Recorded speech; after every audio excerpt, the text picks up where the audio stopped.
Humans have been on the Indian subcontinent for a very long time, from what we know at least 50,000 years. But recent work on the analysis of ancient DNA is revealing who the ancestors of people living in that region today really were, and it's very politically controversial.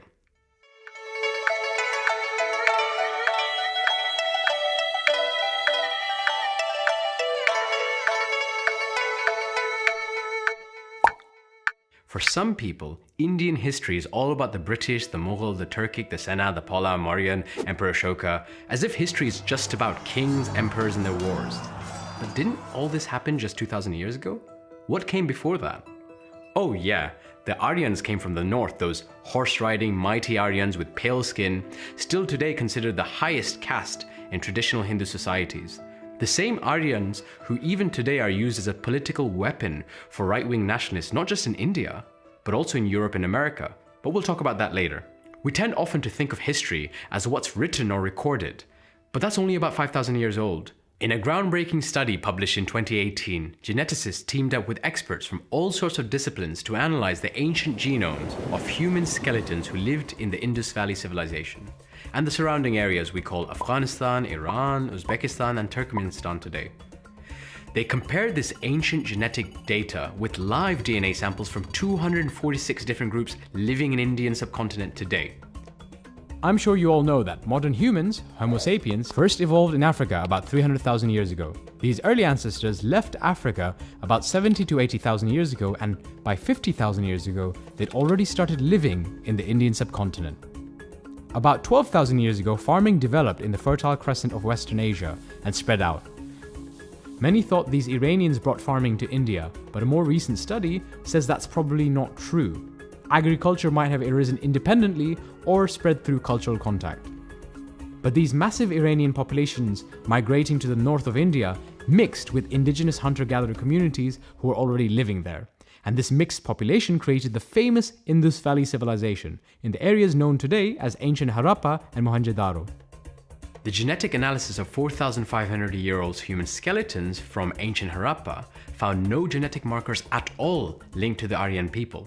This was big and politically controversial, partly because today's Hindu nationalist movement in India draws heavily from theories about higher caste Aryans being the people who built the original Indus Valley Civilization. During British colonial times, they had this theory called the Aryan invasion theory. This idea that the more advanced Aryan warriors destroyed the less advanced Indus Valley Civilization.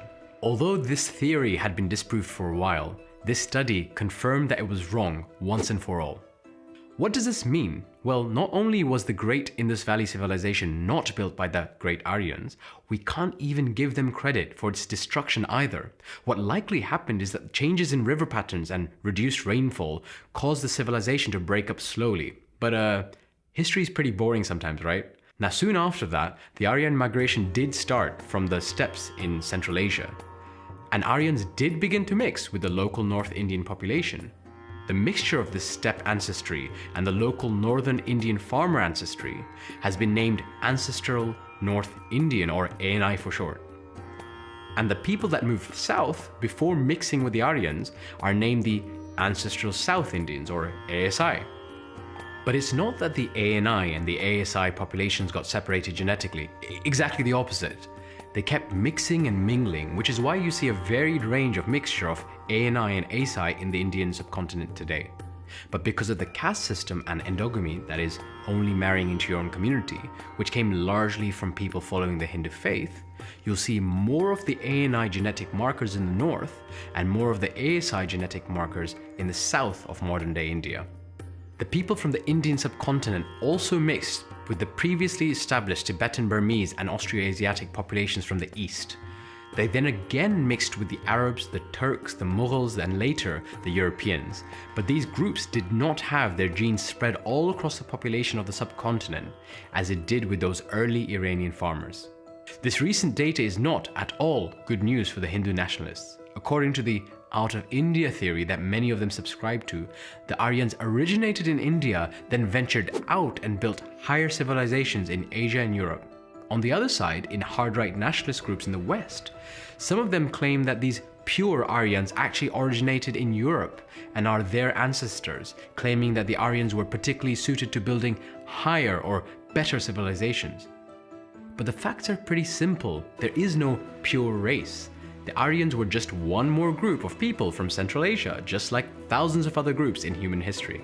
The human species has hardly stayed in one place. We've continuously moved, spread all around the world, and bred with each other. All of us are nothing but mixes. Genetic studies have shown we're not just mixed within our species, but we've even bred with other extinct human species like the Neanderthals and the Denisovans. So what unites us today is that we are just one species, Homo sapiens. And both scientifically and morally, there is no basis for discrimination based on race, caste, or religion, just as there's just no basis for the concept of purity or excellence of one arbitrary group over another.